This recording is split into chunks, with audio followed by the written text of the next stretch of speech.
Ingat nak beli satu dua benda je. Sekali tengok harga dia, rasa macam nak angkut satu kedai. Sebab sekarang dekat Mr. Dollar ada back to school promotion sampai 14 Jun. Jom kita masuk tengok apa yang menarik. Paling berbaloi stationery lah. Macam-macam ada. Tengok ni.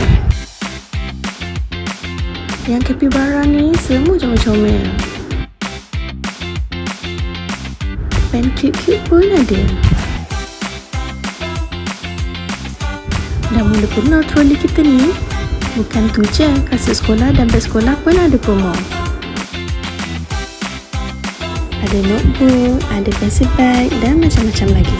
Senang sebab semua boleh cari dalam satu tempat. Lunchbox ni favourite Hans. Hafi pun nak juga. Hair accessory untuk girl pun ada promo tau. Okey, jom pergi bayar. Dapat macam-macam barang tapi masih Mr. Pocket. Jangan lupa datang Mr. Dollar.